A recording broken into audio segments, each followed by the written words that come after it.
So this second session, obviously the last one was intended to feed into it, because one of the points I want to get across is that there are no clearly delineated buckets that we sit in. SEB's fund, for a start, that all started off being, very much talked about sustainability, and now you talk way more about impact. And things change over time, and the way we position things change. So don't go away thinking the first ones only did, they hold sustainable companies, that's it. They're not trying to have an impact, they're not engaging. Of course they are. Likewise, these guys here have tipped towards the impact side, but they're still focused on sustainability, and they're still going to be engaging. So this is, I'm going to be teasing out the different angles, and I feel reasonably comfortable now saying this after what Sasha was saying earlier.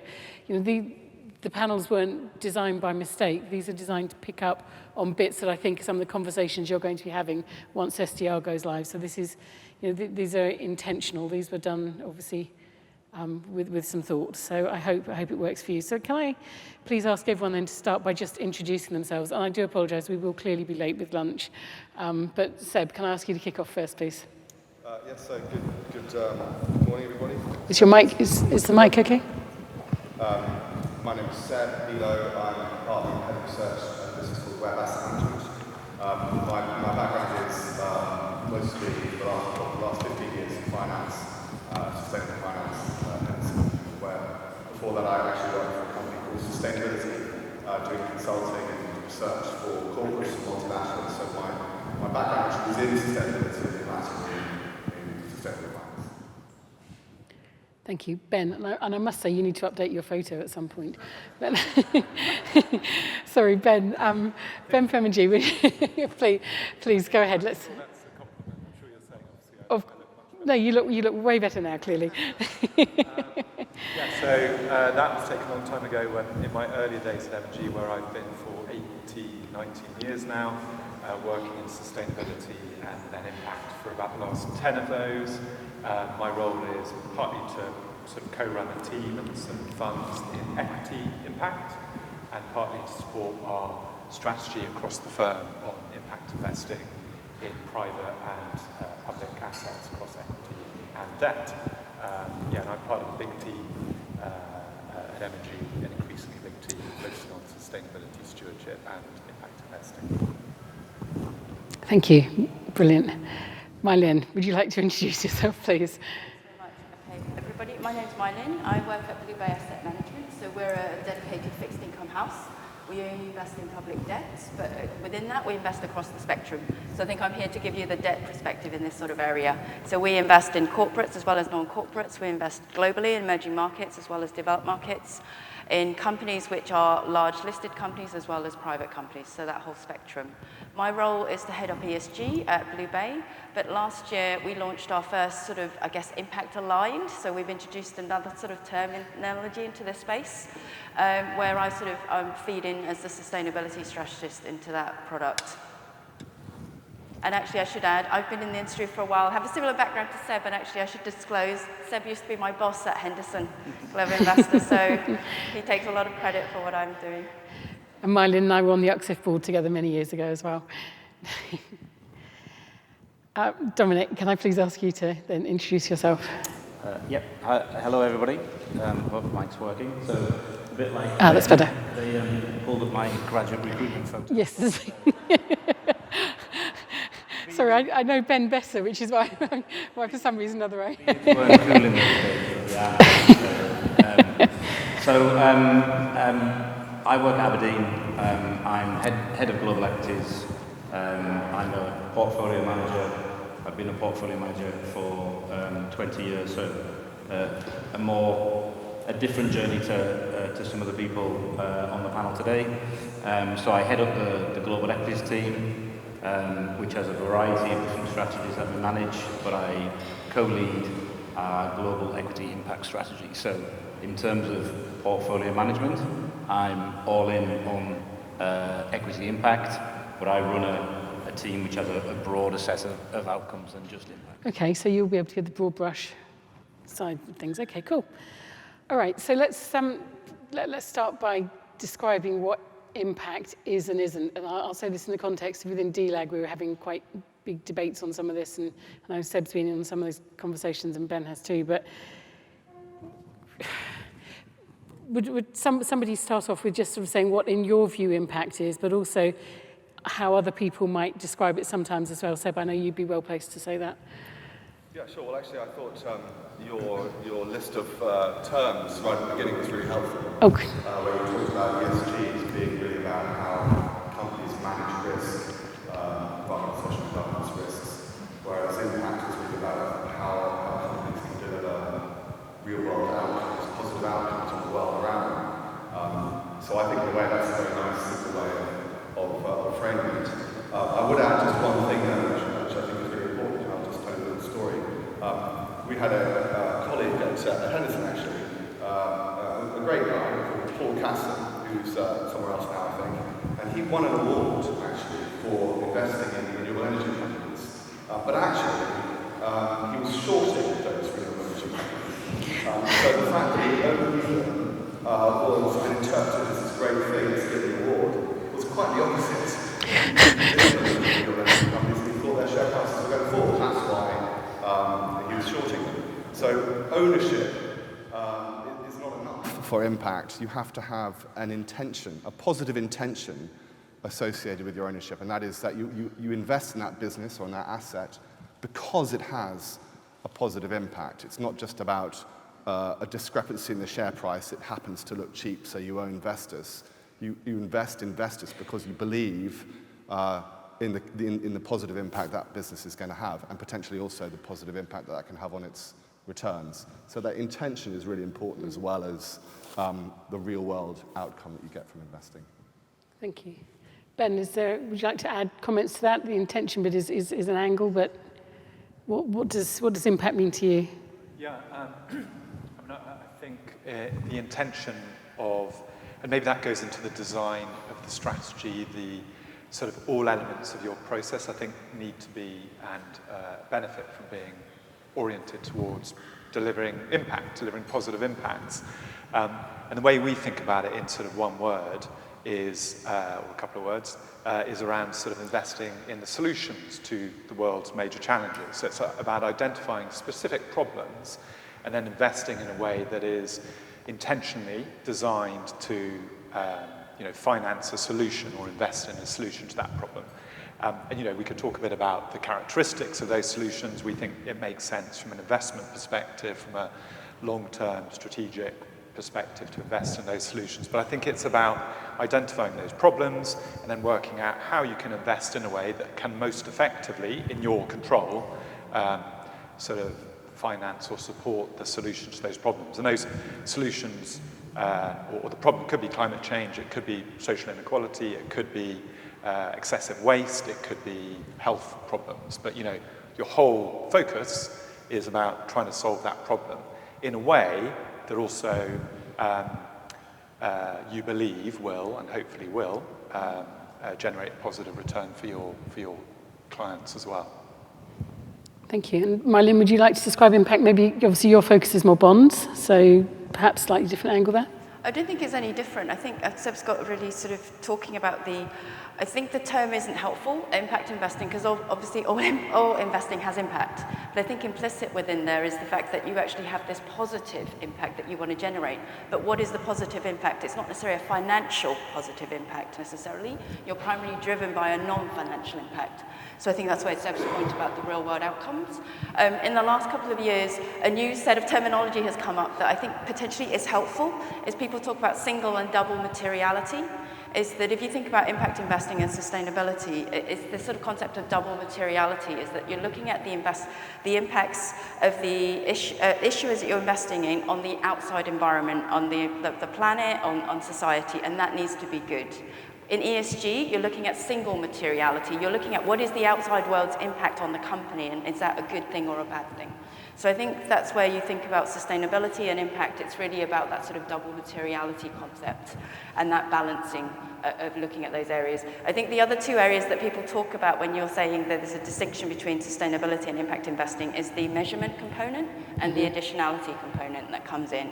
So I think you touched on that within the last panel a little bit when you said, okay, what are you doing to demonstrate impact? So there's an element of measurement. If you are directing a sort of an outcome of addressing climate change, you need to evidence that somehow. Yep. I think traditionally, I'm sure we'll come on to that. The other third pillar is additionality that's come up. I think most of us on here would really challenge and welcome a debate in that space, in that I think additionality has been framed very narrowly to date, in a very niche part of the market that is really, really important, but it's not the only part of the market. And I think what we're all here today to say is that if we want to build scale and scope to address the materiality of the issues and the urgency of the issues, it's about having complementary asset classes and complementary tools and investments that we can invest in to actually generate these positive impacts, because it's about investing across the value chain. And there's conversations around certainly secondary markets not necessarily being directly impactful, but like any big challenge like that, I see it as being best if you turn it on its head and say, well, okay, so has it had an impact, the fact that we don't think about impacts when we make investment decisions normally, and of course it has. So clearly you can see that impact has a role to play in all these different markets and different asset types. Dominic, can I come on to you to the things you want to add, given what you do and what... Yeah, I think... I mean, if you read all of our fund literature and company literature, you'll find that we're all singing from the same hymn sheet, which is really we're all about investing in companies that are having a positive impact. So, and that is in the real world, finding companies that are doing good stuff. Now, we can all go away and think about how we define doing good stuff, but really that's what it's about, finding companies that have got products and services in the real world, having a positive impact and building and through that, having a very, very strong financial case around why that company will also deliver strong financial returns alongside the positive environmental or social impact. So your point before, this is not philanthropy. This is not about giving money away. This is not about if you invest over here, you have to generate lower returns. This is actually, if we find the companies who've got the products and services to solve the world's biggest problems, that sounds like one hell of an investment case. Yeah. And a financial investment case which will deliver a bucket load of social or environmental positive change at the same time. So I think that's what we're all doing. We're trying to find those companies, those solutions providers that are going to solve the problems and also deliver great returns for clients over time. Which again loops back to the last session where I think it was probably Mike talked about it most, was the growth stories. These are great stories. These are great companies, and they should do better because of what they're doing. Can I ask you, maybe just a couple of you to volunteer, if you would, just try and pinpoint the difference between a fund that tends to use the word sustainable most of the time and a fund that really homes in and uses the word impact, like loads, to describe what they do. Does anyone want to volunteer to pick up on that? Seb, do you want to kick off? I'm happy to give it a go. I mean, I think, as has been said several times, we're dealing with a spectrum here. There aren't bright lines around these categories, and there's plenty of commentary that came from that previous panel that apply to us as well. I think maybe the distinction is that I think we're a bit crisper and a bit more focused on this idea of impact. So very much as Ben was saying, in our strategy at least, we identify specific problems that the world is facing. We need to improve the energy efficiency of our economies by 4% every year through to 2030. That's an objective that we have as part of the trajectory down to 1.5 degrees. So 4% per annum improvements in energy efficiency. So that's the problem, and we identify a number of companies whose products, through insulation, through automation in manufacturing, through more efficient products and devices, are helping to contribute solutions to that problem. There's a very crisp theory of change between the problem and the products that are addressing that problem. We do that for every single stock in our portfolio. I'm sure there are plenty of stocks like that in Mike's portfolio as well, but maybe not all of them. For us, that is the central defining theme, and I think that's probably the big distinction. Okay. And so how about from so My-Linh? I've been in this industry for a while and trying to think through and working this delineation. Is there also another aspect of here where I think there are some funds that are called sustainability thematic funds? And for me, I probably see the distinction where it's the balance of what is the primary objective and what is the secondary, and that balance of risk and impact. and returns and impacts, that sort of thing. So I think I've seen some funds out there that are called sustainability thematic funds, and they're healthcare funds, tech funds and stuff. And what they're doing is they're using sustainability megatrends as an investment filter to identify companies that will do well. Their primary motivation is financial returns. The impact is a secondary, and like Seb said, it's not an intentional, it's just a byproduct. So I think it's a way of actually thinking about it in this way that I see a distinction a little bit. So I think if the intentionality for the positive real-world impacts is a really a very distant secondary component, or it's not a balanced, then I see a bit of that distinction on there. And then they've got less of that accountability to sort of communicate the measurement component to evidence what they're doing. So when we launched our fund, we agonized over where do we sit? Do we call this a sustainability bond fund? Do we call this an impact fund? And we've landed on impact aligned, which was trying to address that middle spot, in that we want to balance this twin goal. We're not going to concede on returns, but we're not going to sort of, sacrifice the impact as well. So we've landed that we're in this sweet spot here that we're trying to find in that area. I don't know whether that's useful, but for me, sometimes some sustainability sort of funds are like the ones we had earlier, which are targeting an impact, but some out there, they're not. They're just a healthcare fund. They're targeting aging demographics, obesity. They're not trying to address obesity. It's just opportunity. Yeah. So I think there's something there as well. Yep. Thank you. Ben, did you want to come in on that as well? Really just to say, in agreement with My-Lin's comment, I think the dual objective of the impact, of a sort of natural impact fund is a bit of a distinguishing factor, and also that, and if you're really with each investment and in each of those impact themes you might invest in, if in each of your investments you're really trying to invest in a way that is addressing as effectively as you can that problem, then you probably wouldn't invest in a company that might have, a big tech company that has 5% of its revenues doing something, undeniably positive, but the whole of the rest of that business isn't kind of targeting social or environmental positive outcomes. So that concept, just to throw another, we said we wouldn't use jargon, so I'll very quickly utter the word materiality, which is also fairly commonly used terminology. I was surprised no red cards went up there. I haven't seen a red card yet. But My-Linh then explained it, but yeah. Yeah, you naturally are orienting towards companies where in the entirety of their business and in their sort of core objective, these businesses are trying to solve these challenges rather than doing it as a bit of a kind of side hustle, so to speak. Cool. So Dominic, I don't know if you want to add something on that, or if you want to take us then into the next question, which is starting to tease out performance issues, which I will say, just for openness here, was actually suggested by one of the panel members, which is that, let's talk about performance stuff here. Why wouldn't you? It's relevant. They're investment funds, for goodness sake. So Dominic, pick up on the impact differences if you want, or take us into the performance story. I think it's fairly sort of well sort of trodden ground. Yeah. The ABCs of let's avoid the bad players. A lot of sustainability funds sit in the middle ground, which is we don't want to invest in the bad stuff. We want to invest in companies that are managing themselves in a really sustainable way. And then impact builds on that, say, well, we're not going to invest in the bad stuff. Yes, we want to invest in companies that are managing themselves well, but what's really important is the products and services that they deliver and the real world impact of those. So it is a continuum. There's lots of grey areas, but I would say it's not just about operational excellence, it's about real world products and services. Yep. Into the performance issue, or into performance, not necessarily an issue, the universe of positive impact stocks is not a big universe. So there's lots of companies out there that are sustainable and are managing themselves really well, but companies out there that are managing themselves well and have products and services that have got demonstrable, measurable, quantifiable positive impact is not large.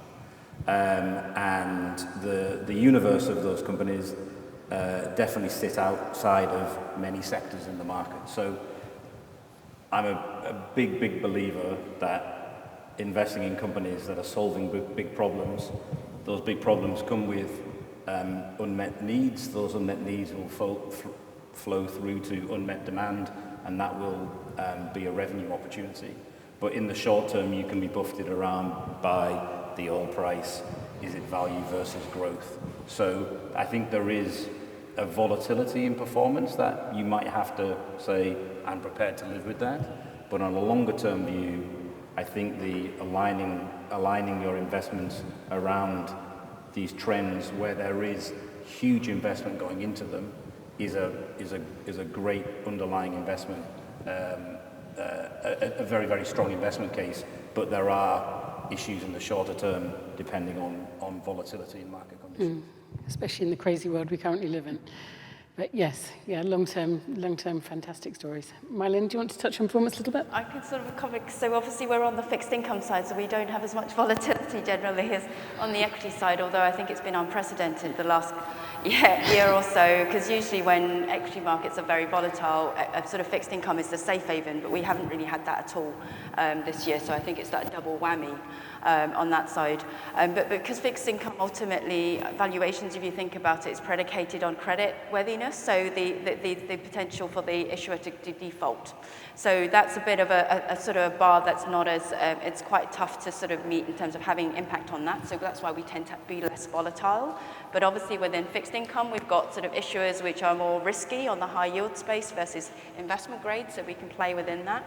Within the strategy that we launched, we consciously and deliberately turned fixed income investing on its head, because what we said was, if we want to invest by sustainability themes, we need to break out of silos of how you invest in fixed income. So what we did was we made it a global strategy. So we can invest in developed markets as well as emerging markets, and you know how important emerging markets are to sort of achieving the low carbon transition and sustainable development goals. We made sure we could invest across the credit rating spectrum, because we're going to need new industries, so it can't all be high yield, investment grade, sorry, we need some high yield, so we have that. We also have actually deliberately allowed for investing in non-corporates, and this is this sort of unique opportunities that you get within fixed income, is that we can invest outside of companies, and it's really critical if you're trying to think about sustainabilities. There are other actors that need access to private capital to grow and to address these issues, particularly sovereigns. So I think that's a really interesting space that we can play. Can you give an example of where? Yeah, we can do. So, you know, if we're investing in emerging markets like Brazil, for example, you know, outside of this strategy at the moment, but across the firm, we can actually have engagement with them as well on the issue of deforestation. So we actually co-chair a global collaborative initiative that's engaging with Brazil and Indonesia on deforestation. Many sustainability issues, there's a limit to what the private sector companies can actually address, because the countries determine the operating environment with which the companies are operating. The companies blame the governments for not giving them the freedom or not limiting what they're doing. We can actually engage with the governments directly and said, look, this is what the companies are saying. Is this true? If it's not, what can we do on that sort of side? So we have diversification on there. We also have diversification I want to add within fixed income, is that within equities, you tend to have one share class that you can invest in. So you're actually experiencing the volatility quite linearly in that. Within fixed income, we've got so many bonds we can invest in for the same issuer. They've all got different credit risk characteristics associated with the ESG issues. So we can play. We can work out, so it's not a binary decision that we don't invest in that issuer. We just work out where we can invest in there. And then we've got so many different instruments like derivatives that we can actually play. So we can buy protection. We can look at, you know, is that ESG risk going to manifest over the long term versus short term, so we can choose which bond we go in. So I think we've just got so many more tools in our toolkits that if you're thinking about impact, think about sort of fixed income, there's just different ways to play that. But I think critically, sure will come on, is that within the last few years, the emergence of the labelled issuance market, so green bond, social bond market. So before you could only invest in vanilla bonds of an issuer, but now within fixed income, you can actually direct where you want your money to go. And so you can go to a company and saying, actually, we don't like you generally, but actually, if you've got a green bond that is funding an issue to address climate change or biodiversity, we will only invest in that bond. So that's a very, very clear signal to the company what you want them to do. So I think performance, we're all finding it really challenging. Performance for the fund, we're sort of celebrated 1 year in May this year. 2021, it's a total return strategy. We were up on the market in terms of where we were on there. This year we're struggling, but it's actually in line with where the market is on that sort of side. So I think everybody's challenged, but we've got more tools in our toolkit to actually navigate the space. Yep. Ben, shall I come on to you next? Just touch on performance a little bit, and then we'll come back a little bit more on asset types and geographic regions, and I'll probably make that my last question. But let's do performance, just points that you may disagree on or things we might have missed, perhaps. Yeah, often in my role, in our roles, we don't necessarily sort of end up talking to our clients about performance because you're really dialing into the impact. And obviously the performance objective is equally as important and part of our dual objectives as a general rule. So it's super critical. We've got to talk about it, and I think it's great to have the opportunity. Which is the purpose of exactly, yeah.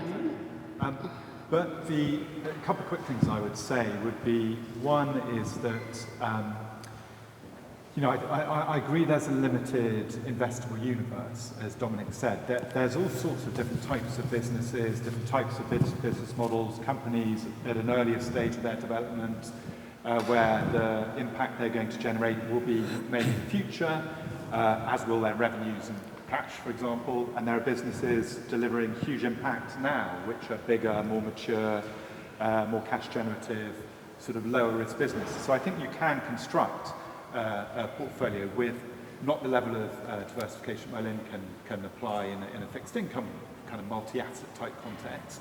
But even in equities, you can intentionally target diversification across those different sort of aspects. So that would be one point. And by the way, I'm not saying that we haven't faced the same challenges in the way that we invest as every other fund has. So we absolutely have. But I do think that intentional diversification can help manage that volatility. And the other thing I would say, just more of a long-term viewpoint and almost sort of structural view, would be that if you're investing in these solutions which we've been talking about, you're not just investing in solutions for societal, environmental challenges and problems. You're also investing in solutions for the problems that companies and industries face. So if you're able to invest in a business that's an enabler that is able to help a bigger business reduce its emissions. Yeah, measure that. To reduce its kind of footprint, to operate more efficiently, to sort of hone the mechanics of its business, to cut emissions, cut virgin material uses, and improve efficiency, then there's actually, we believe, a sort of short-term benefit to that, but also there's a long-term tailwind. So investing in those solutions, I think, and we've talked about it a little bit in our various ways, is an important long-term support for investing for impact, for investing in these solutions. Those would be a couple of points I'd make. Okay, thank you. So is there anything you wanted to touch on that may have been missed on performance, or can you then take us into the different geographic regions and asset types? I think we've done quite a lot on performance, probably. Yeah, I think so. So I'm happy to talk about, so the next question was? Yeah, so the differences between different asset types or geographic regions, so the kind of variety you might get in different funds. And just to say, I will wrap this session up in 3 minutes. So if you can all take kind of 1 minute to do that, and then we'll do Q&A. Okay, just very quickly. I mean, I guess obviously we'll just listed equities, global listed equities, European equities as well. I mean, the geographic point that we focus on is, when you look at, for example, a wind farm, actually what we're looking at is how it changes the carbon intensity of the grid that you're putting that wind farm into. And if you happen to be in Scandinavia, then actually adding a new wind farm in Scandinavia makes very little difference. Their grid is essentially decarbonized already. So the positive impact of a new wind farm in Scandinavia is relatively limited, or in Denmark, whereas a new wind farm in the central part of the US or in China makes a huge difference. So thinking about geography is actually quite an important point of how you think about impact. That's not just for wind farms, it's all sorts of different types of business. And also we think about the levels to which different communities are served. If you're selling a healthcare application into the US, the market's very well served generally already. There are lots of choices around healthcare. Your impact is probably pretty incremental. If you're selling that application into a market that is very underserved, you might be one of only 2 businesses selling into that market. That's a much bigger impact. So geography can matter a lot, but not in a slightly more subtle way than perhaps just which countries are you in. Is there anything you'd like to add to that? No, I'll just throw one more of a kind of similar example to Seb's ones, which would be, again, in financial services, for example, we focus on access to finance, which is a really important sort of foundational support that communities, people, vulnerable groups need to progress up the sort of economic ladder. Super critical to have access to affordable finance. Again, we would say that you tend to find those impactful companies operating in that area mainly in emerging markets, in maybe Latin America or South Asia, rather than in the UK or the US. So I totally agree. But also I think, the SDGs, the Sustainable Development Goals, aren't purely and only focused on developing economies or lower income countries, but we can't leave them out. So I think it's important to think about emerging market exposure in your impact approach. It's a bit odd if you haven't got any exposure, albeit you can obviously have a positive impact in developed markets as well. And you touched it slightly earlier, My-Linh, but please carry on that vein. Also, thank you for explaining the bond stuff. So. I would say as well, maybe to think about, I think Seb's touched on it, you've obviously, when you think about geographies, what country the company's domiciled within, but actually most companies, if they're global, they're actually addressing all markets. So I think there's a distinction here between the end markets they serve and where you're looking in terms of where they're domiciled on that sort of side. So I think what we found is that our fund has 7 themes, 4 environmental, 3 social. And what we found, interestingly enough, is that when you look at that theme across the value chain, is that different geographies have different concentrations of where they sit upstream, downstream, or in the middle. And so you see, within renewables, you see a concentration in China, on that sort of side, and then the wind farms, you see it. So I think it's really understanding those opportunities where they fall within the different components. But I guess I wanted to give a couple of examples which really illustrate the unique opportunities that you can get within fixed income, but actually where that point about domicile or where the risk lies and where the impact lies is that, and it also addresses that second route is, I think, most of my sort of fellow speakers have been talking about companies with products and services, they're actually generating a positive good. But within fixed income in our strategy, we've deliberately carved out a second route in, which is actually not looking at the issuer level and its economic impact, it's actually looking at the bond level and what is that bond financing and funding. And then in that instance, we're actually agnostic about the issuer, so it doesn't need to be a company. And 2 illustrations of 2 investments we've got which illustrate this and the impact on geography is that we have something called a vaccine bond in the portfolio. And then we've got something called a rhino bond in the portfolio. And in both of those instances, they are not corporates. Those deals have been put together by lots of sort of different stakeholders, including the World Bank, including sovereigns, or including other civil society groups. But what they've done is packaged in such a way that you can actually get a deal on the table that people can support, investors can support, that has an impact. So the vaccine bond is actually sort of front-loading sort of donations that would have sort of come from countries to enable Gavi, the institution which is actually then delivering vaccine programs to children in developing countries. You can't access that in equities. So that's the way where the impact, the risk lies with the World Bank. It's, investment grade, confident in terms of investors that risk, but the impact going into emerging economies to children on that side. And then secondly, with the Rhino bond, again, the World Bank is sort of helping to sort of structure that deal. But what we're doing is that, the money is going towards conservation programs for rhinos in Africa. So that's that impact on that side. So I think they really highlight some of the opportunities that you can get within fixed income that you can't. But I don't want you to think that we only have niche positions, because Vestas, we have Vestas. So that's sort of something that you'll recognise from the equity funds. Isn't it wonderful hearing Vestas being talked about as mainstream? I remember them IPOing, so you remember we were using them as a case study way back when, Jim. So please, can I ask you to come on, Dominic? Yeah, I think the geographical context of impact is really, really important. So, when you're to the point about where the wind farm is located is exceptionally important. But the SDGs, they don't favour the developed market or the emerging market, and we have great environmental issues across the entire planet, and we've got different societal issues in the developed markets versus the emerging markets. So, take an example like diabetes. You can invest in a company, and we do invest in a company which is really improving the delivery method of insulin in the developed markets to vastly improve the health outcome.